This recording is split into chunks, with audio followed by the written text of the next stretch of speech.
Hello everyone, welcome to the third episode of Canadian Winos. My name is Scott and I'm here with... My name's Kelly. And can you believe 3 shows already? Wow, it's crazy. Some goofy idea we had driving to Niagara one morning has kind of turned into, hey, all Canadians, let's go to a local winery and support Canadian wineries this summer. And obviously with everybody not traveling, what a great way to... Well, you can travel within Ontario and go and visit a winery. Right, or British Columbia or wherever you are in this great country. Right. Because it doesn't look like we're getting south of the border anytime soon or to Europe. So I guess that's why we launched this. We've always been big California drinkers. Or do you remember our first date 20 years ago? Do I remember? Our first date. Was that when we were dating or living together? Are we going to get into that? You weren't even, I wasn't living with you. I had to drive to Brampton. You were living with friends. Right. And I showed up with 2 bottles of wine. He knew me. Well, I had no clue if you're a white or a red drinker. Lo and behold, a Black Russian drinker. You never drank. I'd never drank either. Right. So she was not a wine drinker when I came along. I was versed in wine when I was away at university in Guelph with all of my great Italian friends in Guelph. Born again Italian. We drank a lot of Barolo. We drink a lot of El Policella too, Chiantis and different fun stuff up there. Crushed Elegant and Grenache and Mission grapes and did all the fun stuff. But when I showed up that day, she was making lasagna, which was your mother's. It was a friend of the family's mother's recipe. Oh, so wasn't it? You told me it was your mother's It's recipe. Dana Snitch's mother's recipe. So it was your dad's best friend. Anyway, came a long way. Lo and behold, he ended up with a restaurant in New Brunswick. Right. Yeah. Right. Anyway, so it's a crazy story. So I show up with a bottle of. There are 2 bottles of Massey. Yeah, red and a white. Right. So I think one was a Valpolicella and the other was a Save, I think it was called. I don't even know. Never really drank drank them it all. since. And there, 20 years later, look at where we are. With a wine show. Here we are. A great kid and a great marriage. So right. We've had fun along the way. Not only that, but we've done a lot in the industry. So we have this show. Are we experts? By no means. There are so many experts with so many shows. Well, I think we definitely know more than the average. Maybe you don't. I think he knows more than the average. He hands me the wine and he goes, "Do you like it?" And I go, "Yay or nay." And if it's a yay, I keep the glass. If it's a nay, I hand it off. And that's my extent. So we've toured a lot of great wineries. We've met a lot of great people in the industry. Can you say that? Yes, absolutely, 100%. Yes. We've had the great fortune through friendships of ours to meet great Canadian wine owners such as Donald Zeraldo. I took the sommelier program as a wine specialist program at George Brown. So I met greats in Toronto who are sommelier Corey Ladisseur that worked at St. George's and owns Harry's. Yep. The sommelier and team at CN Tower and some great restaurants. Via Allegro, which is the Wendy Votto, right, who is the mother of the baseball player. Knowledgeable too. She was incredibly knowledgeable. Right. Via Allegro in Toronto, great restaurant, even better sommelier. And in the United States, we spent some time with Karen McNeil. Right. Who wrote the Wine Bible. This was the 2nd edition. I think that's why the logo, I think the so, cover's yeah. different. We have about 6 of those in our house. So if this show has inspired you at all to get to great Canadian wineries or enjoy wine a little more, get to know it a little more, this is, I think it's probably my favorite book. And we own a lot of books on wines and different things in the histories of greats like Domaine de la Romani Conte and different things. Kelly just rather drink than talk about the wines.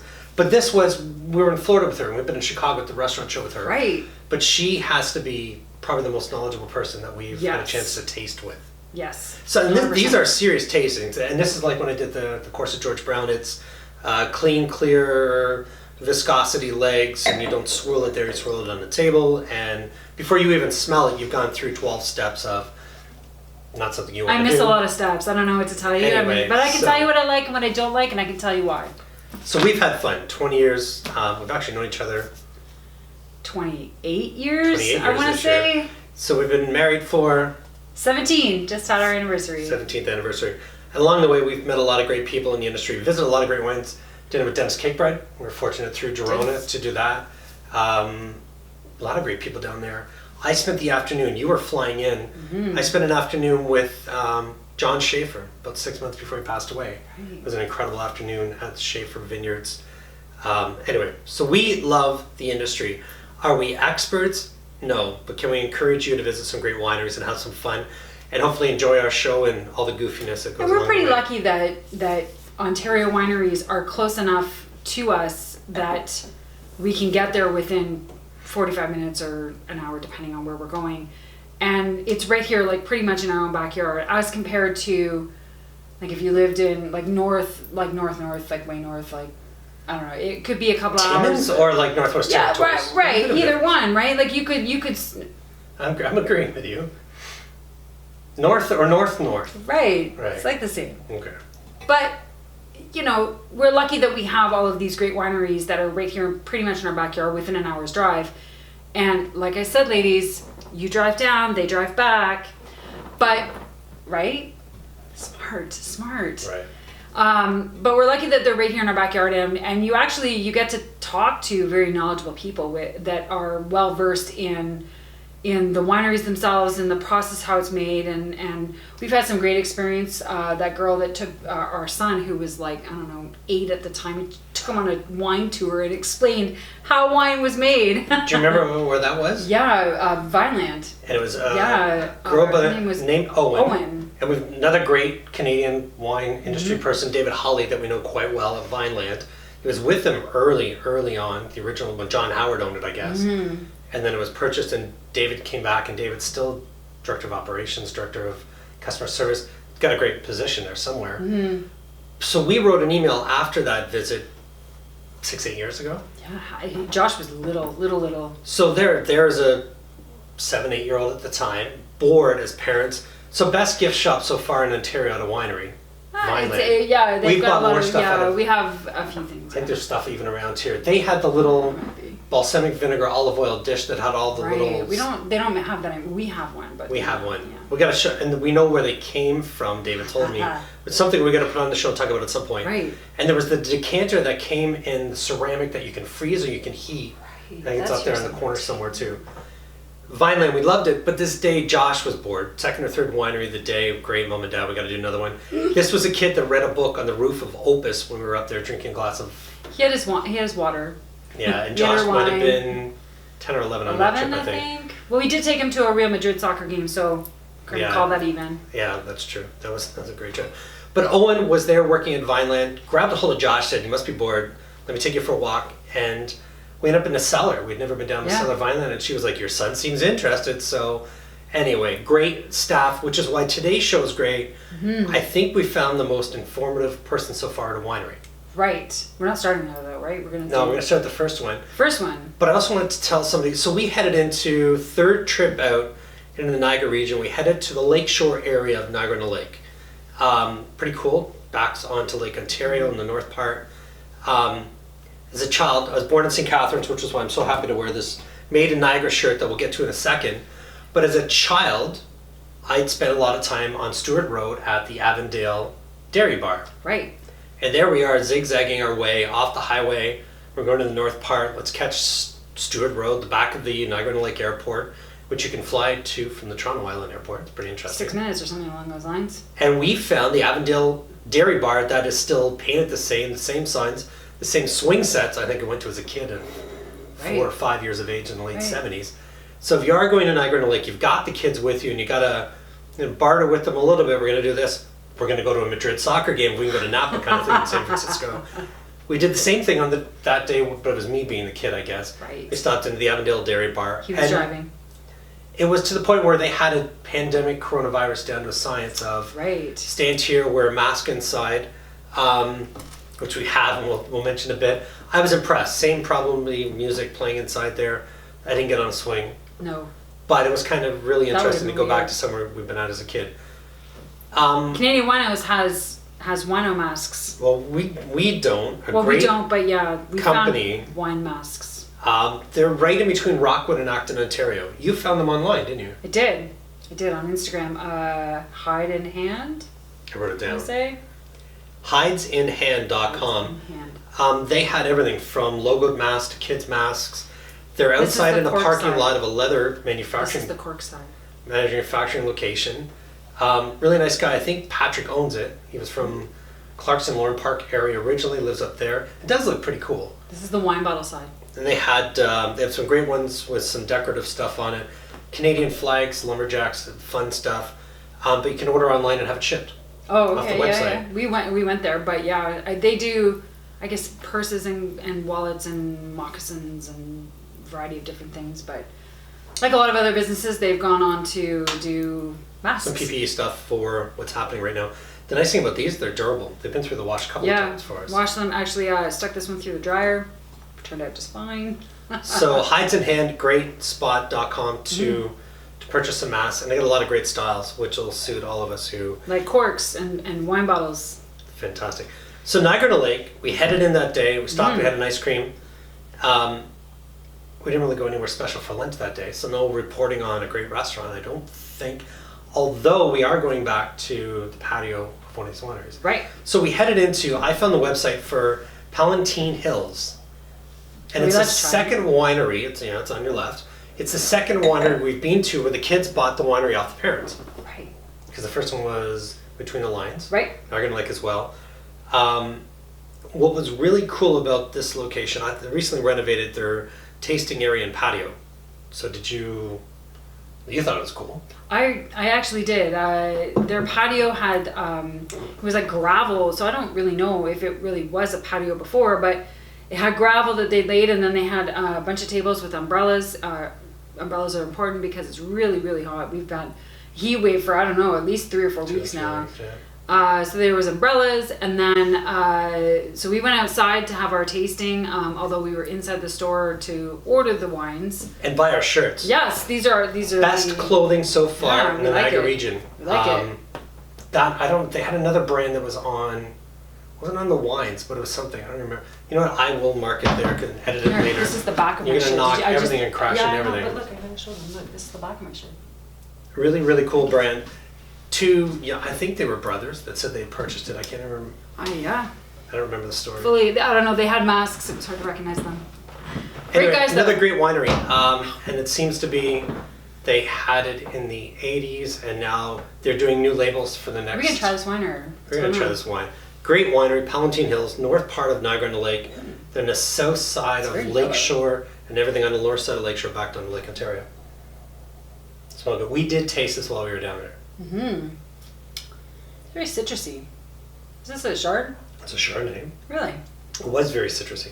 It is very citrusy. Lemons, limes, Yeah. grapefruits. Yeah. It's good though. Pineapple. Ooh, I love pineapple. Pineapple's my favorite fruit ever. It's my favorite food of all time. But yeah, I don't know about pineapple. You know, it's not bad. Mm-hmm. And it wasn't bad when we were down there. Mm-hmm. So it was their Chardonnay. They had some other great wines. Again, we're trying to find Canada's greatest Chardonnay. We're trying really 2 today. citrusy. Yeah. So I like it. citrus really good wine on a hot day. makes you thirsty. Do you notice after you have a sip that you're... Don't ruin this wine for I'm me. not ruining the wine for you, but it makes you thirsty after you've had it. So when he was doing his course at George Brown to wine specialist course or whatever it was, he would come home with these wines and he'd say, taste this wine. And I'd taste it. I'd be like, wow, this wine tastes great. He'd say, do you taste pickles? And I'm like, wow, I do now. Thanks for that. So yeah, don't ruin this wine for me. Smell Rioja from Spain. It smells like pickles if it's any good. It does now. Now you said that.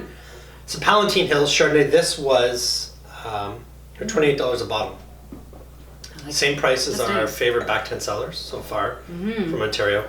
So second one. So a little bit of a story. We didn't know if we were going to tell the story or not. We don't want to talk about negative things on our trips down around Niagara-on-the-Lake, but we did stop into Konzelmann, Right. which was, they have a interesting, as all the wineries now dealing with the pandemic have interesting areas to taste outside.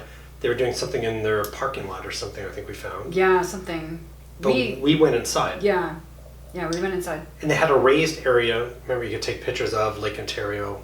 I think there was one area where you could probably see across the lake. That was probably the coolest part of this whole winery. So in their parking lot, they had kind of a raised area. It's probably 6 or 8 feet off the ground. You walk up the steps and you go and stand there, and it overlooks their vineyards, which go what appears to be right down to the lake, and you can see the lake like between the rows and past the vineyards. So it's a real photo opportunity. We're not even for our first wine. Wow. So if I owned a winery on the lake, I would have put the winery on the lake, not on the road. Because that would be the experience down there, is getting out on the Lake Ontario with a winery with a deck. I think they did it the wrong way. They wouldn't put everything at the front. I would have a long driveway. That's just me. But maybe. Still very interesting. So they built a, what'd you call it, a chateau at the front, a little smaller. It's the most unique looking. Right, and it's a very so the name is German. They're from Germany, which is actually a really cool story. They had a vineyard in the family from this vineyard is well over 100 years old. I think they said something about the 1880s that the family started wine in Germany, and they were producing wine in Germany, and I think they brought their vines over, brought their winemaking production methods, production methods over. And it was a really interesting story. It's got a lot of history to it. But the wines weren't that great.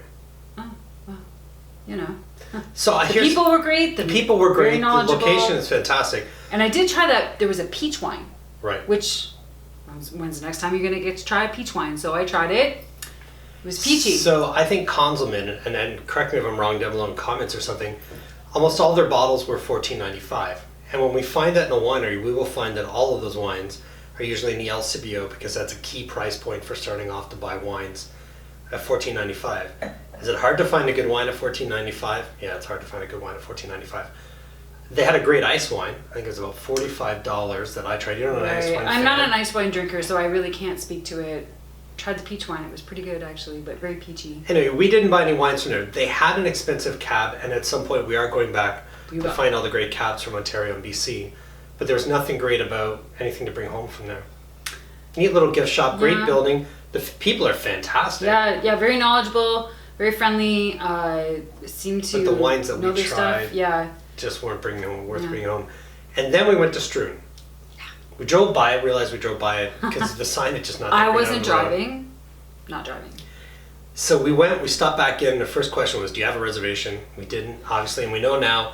And my advice to all of you, make a reservation before you go out visiting any vineyard, because they only have so many tasting areas. Right, because their tables are somewhat farther apart from the other. So if they normally had availability for, say, 12 tastings, like 12 couples to do tastings, they may only have availability for 6 couples or 5 couples to do tastings. So, right. And a tasting only lasts so long, and so you really want to make sure you get your reservation because you don't want to miss out. So what was incredible about this winery, inside the front door, the cooking school. Right. So the first time we found a cooking school inside a vineyard in Ontario. Not up and running right now, but normally it would be. Right. They said they do weekend classes. I think they do some stuff during the week. I'm just going to continue to. They had a great gift shop. You liked the jewelry that was inside the gift shop? I did. Came home with some stuff. And the restaurant, we had already had lunch, I think, that day. It was late, like at 3:30 or 4 o'clock. It was late. But we did get a hold of the menu from there. It had a lot of great appetizers. It smelled so good. Yeah, so that's our next stop for lunch when we're back in Niagara-on-the-Lake, is to make sure we have lunch. But then we met Juan.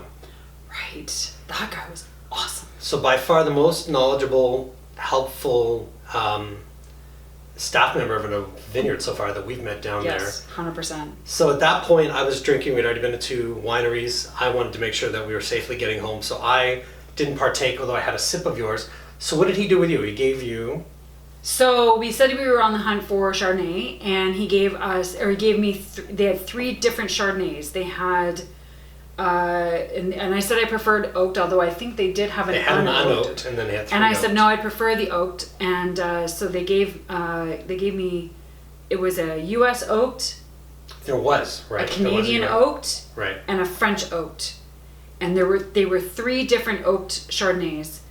And I said, so we brought them over, and I said, okay, so tell me a little bit about them. Because normally when you go to the winery, they say, okay, this one is this, and this one is that, and this one is this. I said, okay, tell me a little bit about it. And he said, well, I'm going to let you try them, and you tell me which one you like, and then I'm going to come back and I'm going to tell you what you drank. So, which was an interesting way of doing things. And they were all different colors. Should have taken a picture. But by that point, that was our 3rd winery. If we did take a picture, we will post below. I will post another picture one day when I take a picture because I have nothing. Okay, so you ended up liking, do you remember? You bet. So we ended up with the 2016 of it. So it was American oak that you preferred. That was my first guess. His explanation was, this is incredible with buttered lobster and cream of mushroom soup in the winter, and he rhymed off everything that we went perfect, creamy, buttery, vanilla toast. And amazingly enough, they all tasted different. They were all different colors, And all three of them were very distinct tasting. They were all tasted different, which was...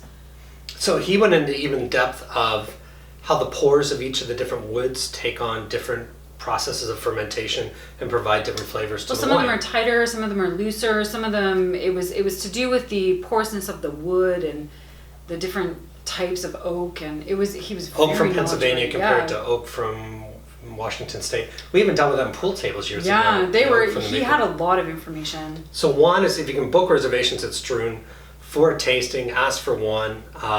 He worked for Peller Estates, I think he said years ago. Anyway, so what Do we we get to are taste this trying, go ahead.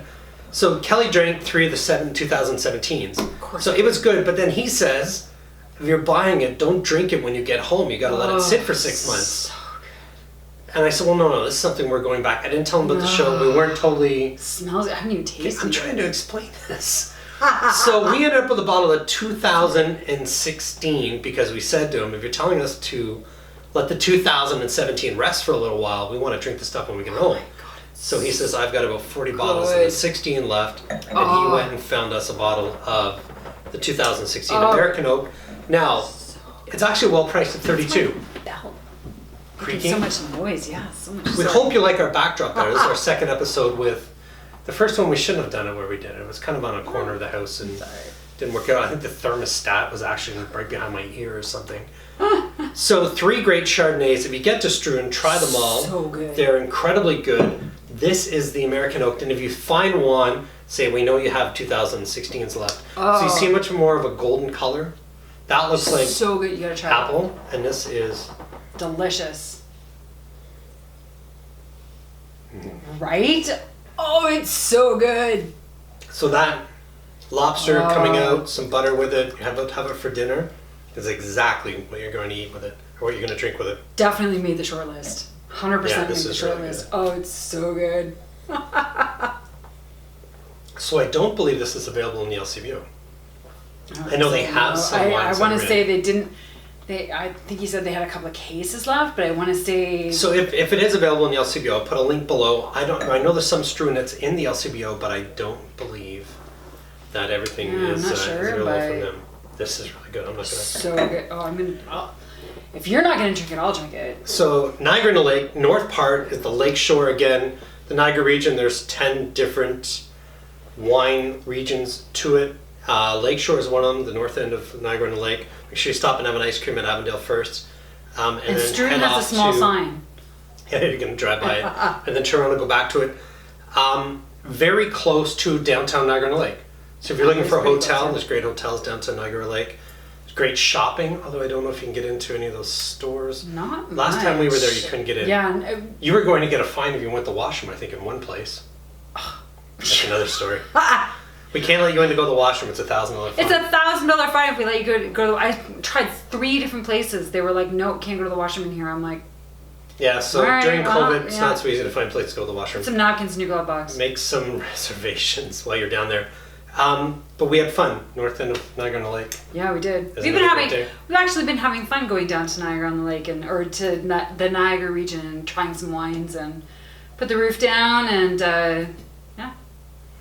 So next week we end up in Vineland.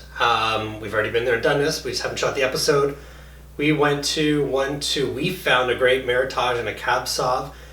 And there was incredible Chardonnays at a vineyard owned by a restaurant owner in Toronto. So we got a great story on that next week. We found out where Back 10 Cellars is produced. It's not produced on Back 10 Cellars property. They So grow their own grapes. They grow their own grapes, but they in produce their at back a different 10, location. Back 10 acres. And we can talk about the honey next time we go back over to there. Right. We stopped in there and we found a friend of, well, I don't want to say a friend of ours, someone I've met a few times, an acquaintance from Mississauga, Oakville area originally that ended up buying a vineyard on the bench in Beansville. So we will be trying Chardonnay named after his wife next week. Life goals. Life goals. Yeah, no kidding. Well, Are you gonna name a Chardonnay after me? I already named like a dart set or something after you, didn't we, with Hot Shots? Didn't. This isn't our first kick at the can with a show. We actually had a show about our retail store 10, I wasn't on that show very often. 11 years ago.